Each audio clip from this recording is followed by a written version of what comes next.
Welcome back, YouTube, to another Beyond the Arc episode. Today, we're going to be talking about 10 exciting teams for this upcoming season.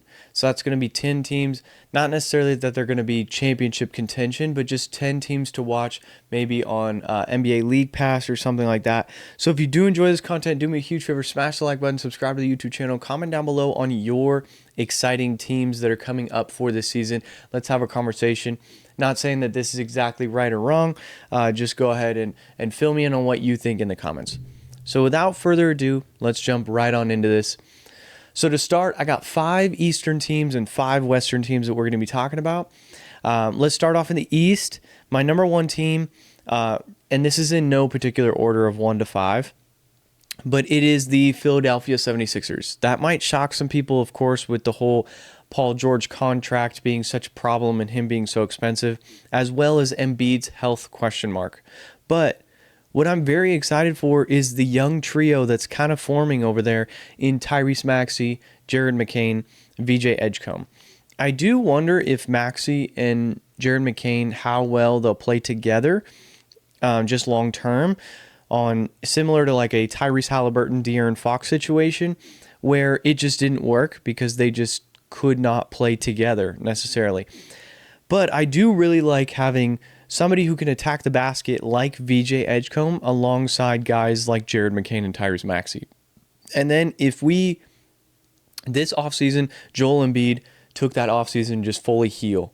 So hopefully now that no Team USA, nothing like that, he can actually take this offseason seriously, fully heal, and we might see a different side of Embiid that can actually play more games.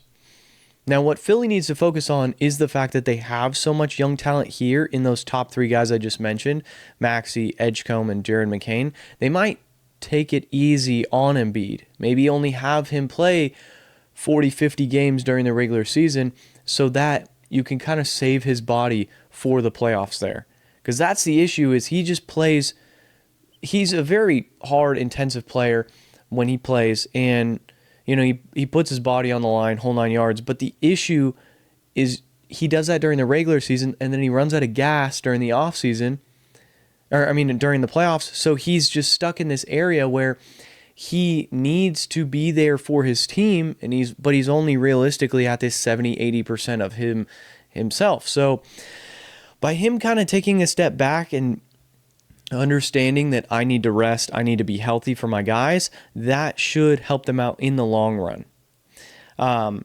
This team is somebody also that, let's keep in mind that the East is wide open with the Celtics injuries, them having to play around with the second apron as well. You look at the Cavs, they got slightly better by getting a backup point guard in Lonzo Ball, but realistically, they didn't really do too much to make themselves that much better. Same thing with somebody like the New York Knicks. I don't think that they improved their roster a dramatic amount where you're terrified of them. I think every team in the East is beatable, meaning there's plenty of opportunity. So that's where these Eastern Conference teams, a lot of them are teams that actually have opportunity to move up. And in this entire list, realistically, there's not a lot of teams that I chose that they are already on the top. There's some that are pretty close to the top, but both East and Western Conference teams, I didn't choose like the Thunder as a super exciting team. Yes, they're exciting, but they already won their championship, right? So I wanted to choose some teams that could have the opportunity to grow and get even better, and they're more exciting as they grow throughout the season as well. So moving on from number 1 being the Philadelphia 76ers, we're going to talk about the Orlando Magic as my second team. This is a team that took a huge swing in the offseason. They traded for Desmond Bane, gave up a lot of draft capital to get him whole 9 yards. They desperately needed scoring here. Now, this was a team that was missing Jalen Suggs for a lot of last season, so that kind of hindered their performance in the playoffs. Also, they ran into the Boston Celtics brick wall there.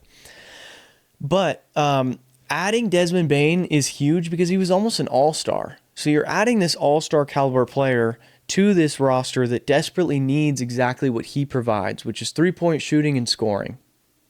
He's not this fantastic defender, but when you have good defenders in Suggs, Franz Wagner, Paolo, and even Wendell Carter with Jonathan Isaac coming off the bench, like you have great defenders there. You don't really need to worry about the defensive side of the ball right now. I do think that this team is very exciting in the sense of Paolo Banchero, I think, he's elite. We all know it. He's an elite basketball player. There's something about his game that's very Carmelo Anthony-esque. He's got the body style of somebody like LeBron, for example, not as athletic as LeBron in his younger years, but he's got that body frame where he's a big body. You know, he plays the 4 position. But yeah, he's this mixture of like Carmelo Anthony and like Amari Stoudemire. Funny enough, they played together in New York, but Paolo, he has all the intangibles in a game that you want out of your star, out of your number one option. Can he be that piece that puts a team on his back? Absolutely. I think he's got all the weapons around him now. There's definitely going to need some like team chemistry growth there as you added somebody like Desmond Bane. You brought in Jace Richardson with your draft pick, whole 9 yards. And then you added some depth by bringing in Tyus Jones. So there's a lot of manipulation that you can do to this roster where you can have so many different, if it's not working with Anthony Black being your backup point guard, you then bring in Tyus Jones off the bench. He can be that backup point guard. We saw what he did in Phoenix or what he's done in Washington or even Memphis, where he can definitely be a solid player for you, not necessarily just your third string player. As far as ceiling for this team, so last year, of course, they ran into the Celtics, so that was a bummer. But as I said with the Sixers, the East is wide open, so I definitely can see them taking up a leap, getting into that 3-4 range, and securing home court advantage in that Eastern Conference. But yeah, I'm very excited to see what this team can do, where they can kind of go long term. Now, this might be the most exciting team. I know a lot of people are talking about them, so I wanted to give some love to some of the other Eastern teams. But this Eastern Conference team is the Atlanta Hawks. This Atlanta Hawks team had the best offseason. Like, of all the teams, I mean, maybe Houston, because they got Kevin Durant. But if you look at what people added, they added Kristaps Porzingis, who...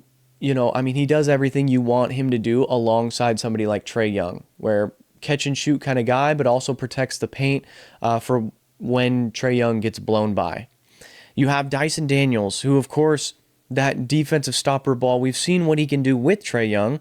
So now you add somebody that can come off the bench in Nickeil Alexander-Walker, and he's somebody that is going to be adding this great six-man role. I think he's going to be phenomenal with this squad. How he'll play with Trae Young himself, I'm not sure the fit there, but he was able to figure out with Anthony Edwards, who's a very ball-dominant player, so I think he'll be able to figure that out with Trae Young as well. And even if he focuses more on that defensive side of the ball, I'm still okay with what they're going to be able to provide with him, with his defensive side of the ball, because you're looking at this could be a top 10 offense and top 10 defense in the NBA. I mean, they have all the intangibles, even offensively.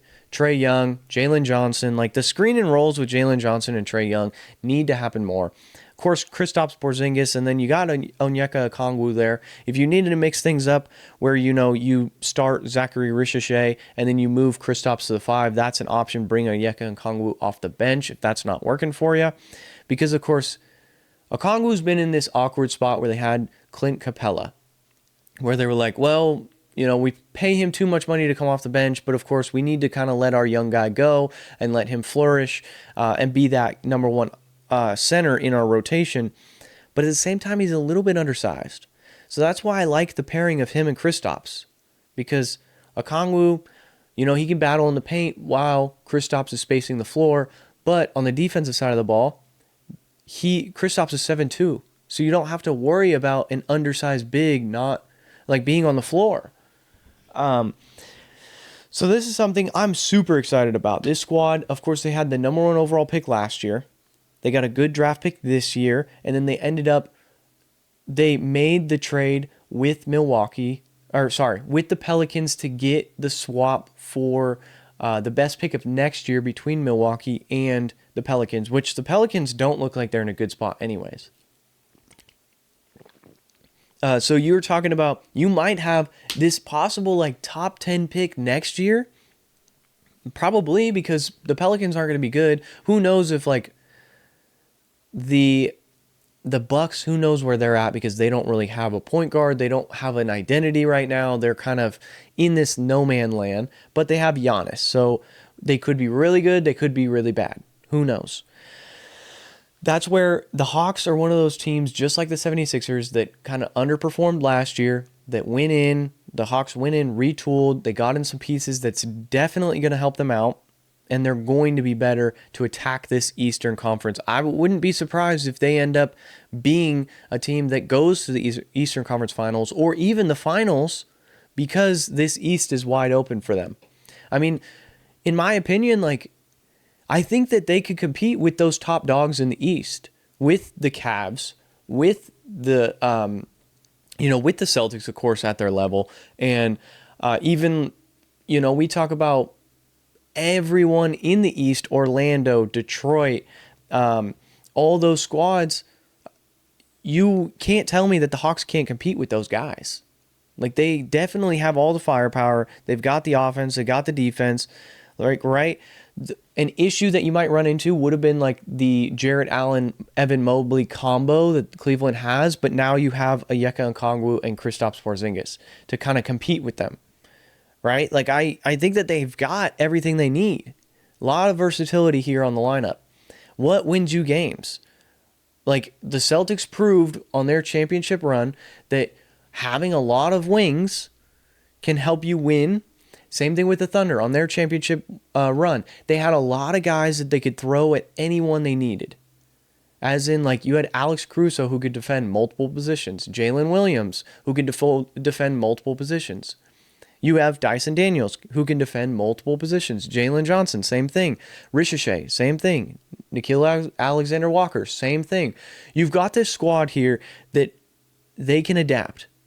On the screen and switches, they can handle their own. And they can be top 10 offense, top 10 defense. So that's why Atlanta might be the most exciting team. But let's give love to another team that is young and up and coming and finally taking a direction on the right step after they've moved off of their stars years back in John Wall and Bradley Beal. It is the Washington Wizards. They've got this interesting combination right now of veterans and young talent. But I really love the young talent that they have here because they have so many exciting players. Now it's just a matter of kind of getting them all to mesh together. Your young talent being Alex Sarr, Bilal Coulibaly, you have Bub Carrington here, Trey Johnson, Cam Whitmore, Corey Kispert, who's been on the trade market. We don't know exactly if he'll be there long term. Keyshawn George is here. There's so much talent that can go around. And then you have those then you have those vets that CJ McCollum, Chris Middleton, you've got Marvin Bagley here who's been around the league. So there's plenty of opportunity here for not only young guys to shine, but young guys to learn. I think having CJ McCollum and Chris Middleton, a guy who's done it all, he's been to the finals, he's won his championship, he can then mentor these young guys and play a valuable role for them. And honestly, I think a very interesting piece here that was a very underrated move that not a lot of people are talking about is this Cam Whitmore acquisition. Cam Whitmore, in my opinion, I thought was the steal of the draft in his draft class when he fell to the Rockets all the way at like 20. We were expecting him to be pretty darn close to a top 10 pick. And he fell all the way to like 20 where the Rockets drafted him. And I'm excited for Washington. They only gave up a second round pick to acquire him. And you're talking about a guy who's honestly looks like a certified bucket. Go out there and get you when given the opportunity. Now with Houston, he couldn't have that opportunity because there was so much depth that roster has. But with these older players handing over, passing the torch to these younger guys, it might give Cam Whitmore an opportunity to play more. And of course, this team, realistically, they're not going to be a top 5 seed. We all know that. They're going to be bottom. They might be lucky if they get pretty close to the play-in or in the play-in. But realistically, they'll probably fall out of the play-in again next year, get their, next top 10 pick as well. And then you're just that much closer. Kind of like the Spurs or the Thunder were, where they were just bad during their rebuild and just acquiring assets and acquiring young talent. And then boom, one day it's just going to click all together. Right now, it does seem like they're screaming that they need that young star. So hopefully in this next year's draft, they can get that. But I think what they've got here is a lot of exciting young talent. So I'm very excited about this team specifically. They're not going to be this crazy good team, but they're going to be somebody on Summer League on NBA League Pass. They're going to be very exciting to watch. Just very fun to watch. Very fast-paced team is what I assume. So let's go on. We got one more Eastern Conference team. That team being the Detroit Pistons. The Pistons, you can argue that they made lateral moves, but I think that they got a little better with Tim Hardaway Jr. moving on. And, a couple pieces moving on, but I think they brought in some solid pieces as well. They brought in guys like Karis LeVert, Duncan Robinson. Ron Holland looked phenomenal in Summer League. So I think that, one, they've got the young core that is just phenomenal here as is. I do question Jaden Ivey on his fit in this entire roster now after seeing him not play last season with these guys and what they were able to do. But I really like what they have going on. And if you need to move off Jaden Ivey, you've got guys like Marcus Sasser and Karis LeVert who can kind of fill in that role, as well as what you would get for somebody like Jaden Ivey right around the trade deadline.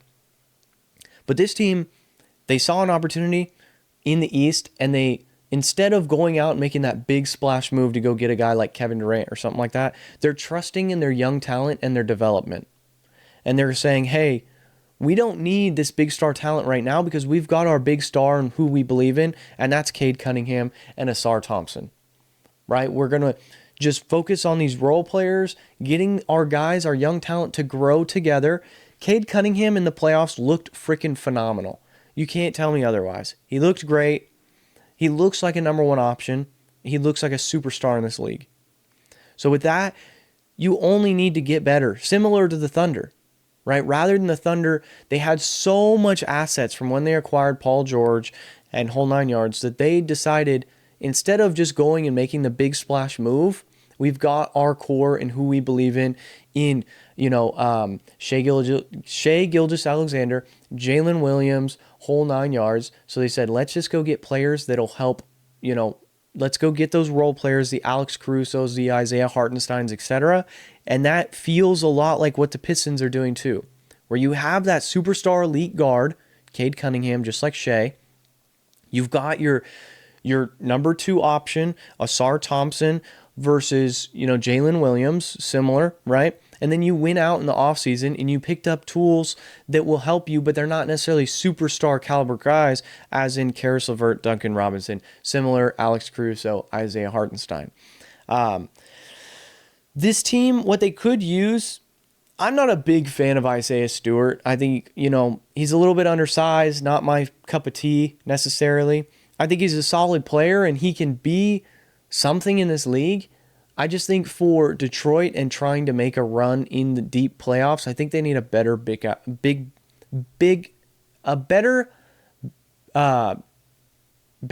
big. That's what I'm trying to say. Jesus. So yeah, if they can go out and get somebody like that. Now, of course, you've got Paul Reed here and Jalen Duren and Isaiah Stewart. So you got a pretty solid core.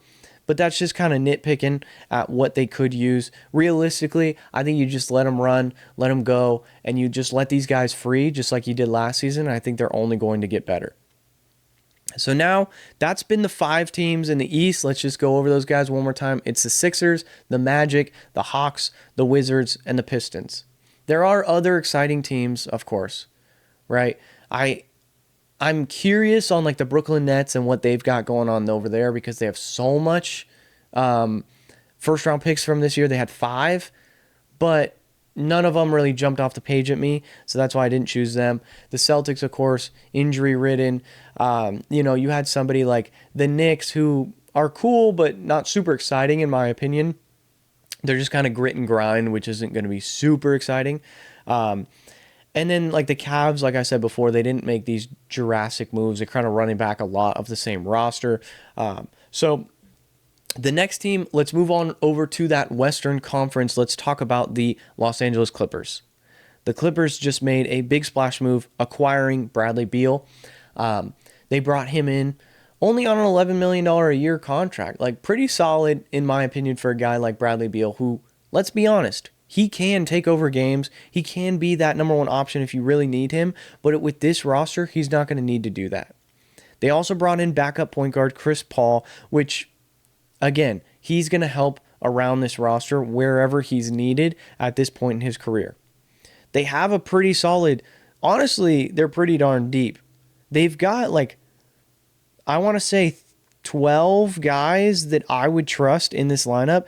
James Harden, Bradley Beal, Kawhi, John Collins, Zubac, Chris Paul, Chris Dunn, Derek Jones Jr., Nicholas Batum, Brook Lopez, Bogdan Bogdanovic. Okay, and who knows what we'll see from Cam Christie. But so 11 guys that you trust. I don't think Bogdan Bogdanovic is going to have that much of another slump season like he did last year. I think that he'll pick it up. But if he doesn't, they still have 3-point shooters around here in Derek Jones Jr., Nicholas Batum, Brook Lopez even, and then on that starting lineup, James Harden and Bradley Beal, of course, can shoot that three ball pretty darn well. You've got a combination similar to like the Hawks, where they've got the combo of the offense with the combo of the defense. In defensive guys, of course, like Kawhi, Derek Jones Jr., and Brook Lopez just sitting there. Chris Dunn also being a pretty heavy defender over with this roster. So that makes me very excited for this team because they're going to be able to, similar to the Hawks, where they're going to probably have both a top 10 offense and top 10 defense. So I'm excited to see what this team can do, especially with the West, who got better. They recognize if we really want to sell tickets in this new arena, whole 9 yards, we're going to need to get better as well and keep up the competition level against those other teams, such as the Houston Rockets, who got better, the Denver Nuggets, who got better, etc. But I'll get into those guys for sure. So if you were to tell me that this team were to win the West, it would not surprise me. At the same time, because it's the Clippers, because the Clippers curse, quote unquote, because Kawhi's injury history, James Harden's playoff performance history, etc., I would not be surprised if they got bounced in the first round. But I think this is the best Clippers roster I've seen in a while. Since probably that Chris Paul Clippers with Blake Griffin, DeAndre Jordan, Jamal Crawford, whole 9 yards. That roster's issue was they can never get the wing position right. They tried guys like Matt Barnes, Caron Butler, Paul Pierce, etc. Just never worked.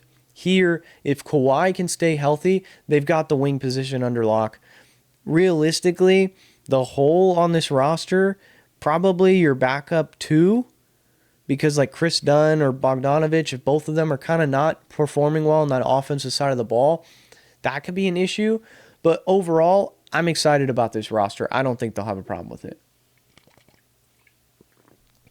All right, so next up here in this roster, on these top 10 teams that are super exciting, going to be an exciting team to watch, I think, with one of their star players out for the season or not. It's the Dallas Mavericks. I know Kyrie's not going to be out the entire year, but he'll be out a majority of the year. So with that being said, I still think they recognize we have an issue at this position, point guard. Let's go fill that role with somebody who's serviceable. D'Angelo Russell is definitely a player who can come in and hold down the fort while you wait for Kyrie to get back, and then he's going to be a solid backup point guard. So your starting lineup right now is D'Lo, Clay, Cooper Flagg, Anthony Davis, Derek Lively. One of the better starting lineups in the NBA, right? Because like Cooper Flagg, in my opinion, is that guy. I've talked about him a lot. I think that he is elite. I think he's going to show that he was a little underrated for a number one overall pick, in my opinion. Because people are like, oh, like he isn't as hyped as, Victor Wembanyama or someone like that. But in my opinion, like, I've got more hype on Cooper Flagg than somebody like like, I think he's a superstar. I've talked about it. I'm a Celtics fan myself. I would go out and I would go talk to the Mavs if I was the Celtics about a possible Jaylen Brown for Cooper Flag swap. You heard it here. I would go and talk to them about it. You have that year off with Tatum because, of course, his injury. So then you go. But anyways, we're not going to get into that. I have a lot of respect for Cooper Flag and what I think he can become in this league. I think he's got the athleticism. I think he's got the ball skills. I think he's got that clutch gene. I think he's got everything you need for a number one option. And I think around him, there's a lot of pieces here that when Kyrie's healthy, when, with D'Lo being a backup, even with D'Lo starting right now, they've got the intangibles to make some noise in the West. Now, since it is the Western Conference, anything from like 2 to 10 seed-wise is very close together. So they could fall anywhere in here. I could definitely see them falling right around that 7-8 spot this season. But being one of those, because Kyrie will be coming back late, they could be a dangerous team you're not going to want to face in that first round of the playoffs. If you're the Thunder, if you're the Rockets, if you're the Nuggets, if you're the Lakers, you're not going to want to see them in the first round. So you're probably going to try and do everything you can to avoid them, to try and face somebody else, such as I think I would rather in the playoffs right now face a Warriors because they have this gaping hole opening at that center position because as of right now, they haven't signed any big. They've got Quentin Post, right? And you've got Trace Jackson-Davis. So I would love to face them over a team that has Derek Lively, Anthony Davis, Cooper Flag, Klay Thompson, D'Lo, Kyrie Irving, healthy Kyrie Irving at that point. So I'm excited about this Dallas team for what noise they can possibly make in the Western Conference. Because when teams start to make noise, right, when you have a team that's supposed to be at the top of the West get shut down, i.e. the Utah Jazz a few years back with Donovan Mitchell and Rudy Gobert. When you get beat early in the playoffs, that's when front offices and stuff like that start making moves, and big moves at that. That's when you have the Paul Georges go and sign with the 76ers instead of the Clippers, right? Because the future's just not there. That's when you have teams like the Denver Nuggets realize that they need to make a move and go move off of one of their players that helped bring this team to a championship at one point in time, right? That's when you look at the Thunder. If you beat this team early, realistically, are they going to plan to, get rid of Shea or J-Dub? Probably not, because they just won a championship. But if you beat them early, who knows? Chet could be on the block. Right? That's all I'm getting at is these teams that are in these lower seeds, that if they go out and they dominate, you look at the Timberwolves when they whooped on the Suns. Right? They swept the Suns. That shouldn't have happened with D-Book, Bradley Beal, and Kevin Durant, but it did. That's what I'm saying is when you get whooped, that's when teams start, oh shoot, we need to make some moves. That's when superstars get shaken up and get traded. And then that's when it opens up the conference too a little bit more for your next season, for when you're fully healthy. Now, the one issue with this roster is age. Age and health is what I'll say, which they kind of go hand in hand. But Kyrie's injury history, right? Klay Thompson's injury history up to this point. Anthony Davis's injury history up to this point. Now, what I will say is they've got the depth to kind of play with that. They've got the Dante Exums back there. They have the D'Lo. They've got the Max Christie, the Najee Marshall, the PJ Washington, Daniel Gafford. So if injuries do occur, they can adapt a little bit. Similar to the Clippers, pretty deep roster right there. But this team is going to be very exciting. Let's move on. We've got 3 more teams. The San Antonio Spurs, I think I put them on this list because, of course, you kind of have to. Everyone's talking about the Spurs and how exciting they're going to be. But one very exciting part of this roster is De'Aaron Fox. Because now that they've drafted Dylan Harper, they've got Stephon Castle, they have, Jordan McLaughlin sitting there. Realistically, we're going to focus on Dylan Harper and Stephon Castle. Is there really a huge need for De'Aaron Fox? You just traded for the guy. You didn't really give up a lot. You drafted Dylan Harper. You have Stephon Castle sitting there. Both are these 1-2, whether they play the point guard or the shooting guard, they're kind of in this mix. So you have this 3-guard lineup right now. Right now, ESPN is projecting De'Aaron Fox, Dylan Harper to start with Stephon Castle coming off the bench. I don't really see that happening. I think Stephon Castle starts. Dylan Harper comes off the bench. But regardless of how you look at it, De'Aaron Fox is going to be up for some massive money. Victor Wembanyama going to be up for some massive money. Of course, you're going to sign Vic to the most amount of money possible. But do you really need De'Aaron Fox?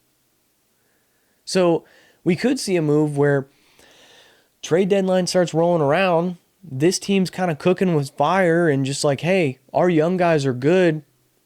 Let's see what let's put out a feeler at least for De'Aaron Fox and see what's up with that. I think they'd be kind of stupid not to, honestly. Now, yes, if you go and you re-sign and De'Aaron Fox is balling for you, whole 9 yards, fine, cool. I'm not shooting against De'Aaron Fox saying he's bad or anything. I'm just saying that if your young guys are cooking, De'Aaron Fox is going to be very expensive because he's so good. That's what I was getting at, is like, if your future is Victor Wembanyama and these young guys, do you really want to spend your money on De'Aaron Fox? Now, I would like to see him stay in San Antonio. He wants to be a part of the Spurs. Maybe they can work something out where they go with like smaller contracts, these 2+1s or something like that. But realistically, he might be better off going elsewhere too, because these younger guards are coming in. Now, I know Dylan Harper didn't have the greatest summer league, so I don't want to put all that pressure on him saying he's going to be better than De'Aaron Fox or anything like that. And that's not what I'm getting at all. It's genuinely the money. With the second apron coming around, you want cheaper guys so that you can maximize the talent around your star players. That's where it's almost like the NFL, where you want your quarterback to start excelling right off the bat, because first round pick quarterbacks have that 5-year period where they're super cheap. So then when they're super cheap, you spend on everything else and you start winning those championships when you're young, when that quarterback's still on his rookie contract. So before you sign him to that max deal, you have depth.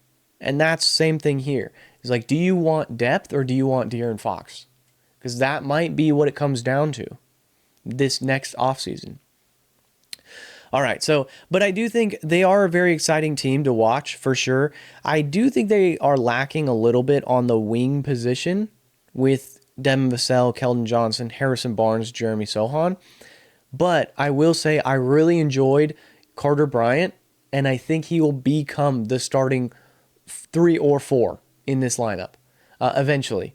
I think he's got those intangibles to be with those young guys and just go and just take over.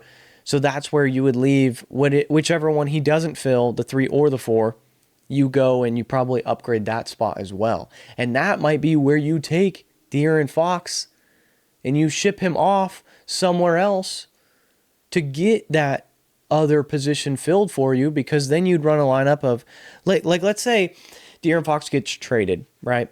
Hypothetically, De'Aaron Fox gets traded, so then you have a lineup of Dylan Harper, Stephon Castle, Carter Bryant, whatever you get back. Ideally you'd want something to put in that 4 position, and Victor Wembanyama. Like hypothetically, let's just for hypothetical terms, let's say De'Aaron Fox goes to the Miami Heat. Bam Adebayo comes to the San Antonio Spurs. And you have this lineup of Dylan Harper, Stephon Castle, Carter Bryant, Bam Adebayo, Victor Wembanyama. That's an insanely good defensive lineup. And then the pressure's off Bam to be this super scorer. He doesn't need to. He can focus on that defensive side of the ball. Average his 10 and 10, call it good, or 15 and 10, or 15 and 12, or whatever it may be. but he's a little bit of an undersized big, so you pair him with Victor Wembanyama. Like, that might be something that they look into. De'Aaron Fox for Bam Adebayo swap. Interesting. I think it could be an interesting play. Now, of course, that then leads you to, you're paying Bam Adebayo at that point instead of paying De'Aaron Fox. Yeah, but, you got to make a decision at some point.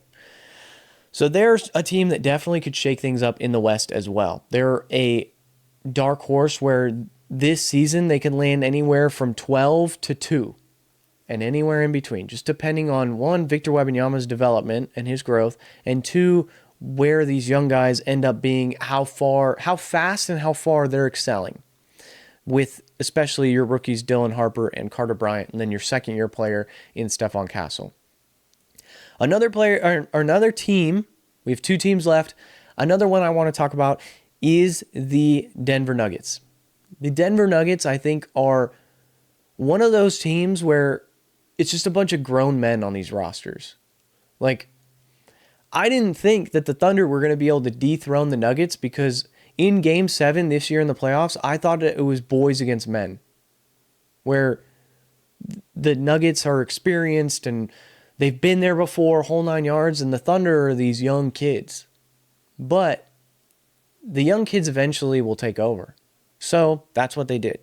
Now this year, the Nuggets realized what they needed to do in the offseason was consolidate the amount of money that they've put into their big three, which was Jamal Murray, Michael Porter Jr., and Jokic.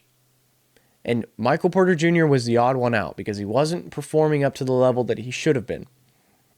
So then you have Cam Johnson being traded back, right? And by doing so, by trading away Michael Porter Jr. for Cam Johnson, you then have the money to go get Bruce Brown, Tim Hardaway Jr., right? And, of course, Cam Johnson. And Jonas Valanciunas as well is on this roster. There's all this, who knows if he's going to be playing for the Nuggets or overseas next year. But, of course, you still have De'Aaron Holmes, who's going to be coming back from injury this season. It'll kind of be like his official rookie season. I don't know if they're actually qualifying for it because he didn't necessarily play. He didn't play last year, but I don't know. But of course, he looked good last season before he got hurt. So that could be something that they look into as well, is like they let Valanciunas go because you still have that backup big in De'Aaron Holmes. But I like this roster. And of course, anytime you have Jokic, you're going to have an elite roster, right? And I really love the pairing of Jokic and Aaron Gordon. I think the two of them together is just something that is not talked about a lot, but they play so well together because what the other one doesn't do, that one does it very well. Aaron Gordon is a phenomenal person to play in the dunker spot. He kind of sneaks into those spots that he knows he needs to be because he knows Jokic is going to find him the ball. And he is just where you need him to be at all times. He's that Swiss Army knife kind of guy. Jokic, of course we know who Jokic is. I don't need to explain anything. He can shoot the three. He can pass the ball like no other. His court vision is insane. For a big man, his court vision, it's a lot like Arvydas Sabonis. Like, that court vision is just crazy. He's making these great passes. He makes great plays. And it seems that Jokic always makes the right play. Then you have Cam Johnson, who is a similar version of Michael Porter Jr. Doesn't rebound the ball as well, but he defends better. I think that's what they need. Christian Braun, Braun, however you pronounce his last name, another year in his system under his belt, and he showed he could be a serviceable player for you. But of course, you have depth now. Tim Hardaway Jr., Julian Strother, Bruce Brown, Peyton Watson, right? The one position that they might be needing a little bit of help in is that backup point guard position. Jalen Pickett is listed right now, but honestly, I would have loved to have seen Westbrook re-sign with this squad. I understand he's going to get more money elsewhere, but I would like to see, loved his role with the Nuggets. Yes, he is somebody that is going to make bonehead plays at times, but he's also someone who's going to because he puts in so much energy and effort into games, he's going to make bonehead plays, but also plays that save your season. He's going to make the game-winning steal or the game-winning play, driving layup. And yeah, sometimes it's not going to work out. But that's why you have him as a backup point guard. He doesn't necessarily need to be in the game. I really loved what he brought to this squad, though. But anyways, let's get on to that last team. This one, a lot of people are talking about, of course, because of their big name acquisition. It is the Houston Rockets. Houston Rockets were somebody that they were the number 2 seed last season. And then they got better. They went out. They didn't give up Jabari Smith. They didn't give up Reed Shepherd. And they didn't give up a ton of draft capital. They went and they got Kevin Durant. Tell me how... Like, I understand the Suns going and saying, we need something in return. Okay, Jalen Green can be cool. They see the vision with Jalen Green. And I'm not dogging Jalen Green at all. But tell me how Desmond Bane gets 4 first-round picks and players back, but Kevin Durant doesn't, right? Tell me how Rudy Gobert gets 5 first-round picks. Mikal Bridges, 5 first-round picks. Kevin Durant doesn't. Like, that's where I'm like, I see there being a big win here for the Rockets because you got Kevin Durant and you didn't really change too much. Fred VanVleet, Amen Thompson, Kevin Durant, Jabari Smith, Sengun. That's your starting 5, right? Your bench, you have guys like Reed Shepherd, Tari Eason. You went and picked up Dorian Finney-Smith. There's a solid 9 guys, 10 guys on this roster that Ime Udoka is going to have to play around with. And I really like the pairing of Ime Udoka with Kevin Durant. I think his coaching ability and Kevin Durant's ability to score the ball in that superstar number 1 factor is going to be something.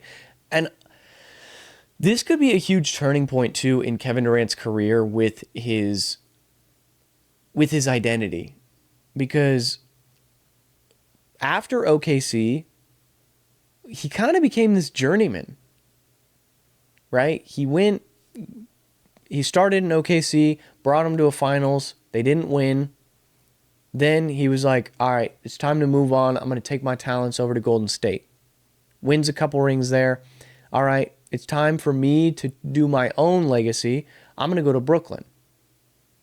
Brooklyn failed. All right, I'm going to go to Phoenix. Phoenix failed. I'm going to go over to Houston. But the 2 spots before were his opportunity to really prove his legacy and the fact that he can carry a team on his back and be that number 1 option. If he's able to do that with the Rockets, I think that this will fix his legacy a lot, where there is no designated number 1 option here on this roster with the Rockets. Yes, they've got phenomenal players here, such as Sengun and Amen Thompson, but it didn't work for them last season. They ran into the Golden State Warriors. So now you added Kevin Durant. He can be that number 1 option. He can be the face of the team. If they go out and they win this championship, because there's an opportunity here, of course, when you have Kevin Durant to win a championship, there's a possibility. When you have the pieces around him, this team reminds me a lot of the Toronto Raptors in 2019 when they had Kawhi and a great cast around him. Marc Gasol, Pascal Siakam, Fred VanVleet, who funny enough is on the Rockets, right? You had those guys. Danny Green was on that roster. And then you look at the roster of the Rockets, they've got a bunch of good role players to put around your superstar, Kevin Durant. Now, is it too late for Kevin Durant? I guess we'll see. But this could be such a big opportunity for KD and where he goes and where he shines in the future with his legacy. So I hope for his sake he's taking this as serious as possible. I kind of want to see it happen because I want to see how it affects his legacy. Kevin Durant is one of the greatest scorers to ever play our game. But in remarks of ranking the future of our like Hall of Famers, whole nine yards, greatest players on the planet, he doesn't get as much respect because, one, becoming a bit of a journeyman, and two, he joined great teams in order to win a championship. So he's never put that team on his back. He's never been LeBron, carried a team to a championship. He's never been Michael Jordan, carried a team. Kobe, carried a team, right? He falls into that category of almost like a Carmelo Anthony, Tracy McGrady. Fantastic scorers, just you can't put them super high because they weren't able to ever get over the hump. I understand Tracy McGrady had a lot of injuries, whole nine yards. Who knows I'm not disrespecting T-Mac. Honestly, he's one of my favorite players ever to watch. Same thing with Carmelo. But they didn't get over the hump. KD got over the hump by winning a championship, but not with his squad, if that makes sense. Right? It's similar to LeBron. If you look at LeBron's legacy, it started with he carried a team like similar road, honestly, than KD.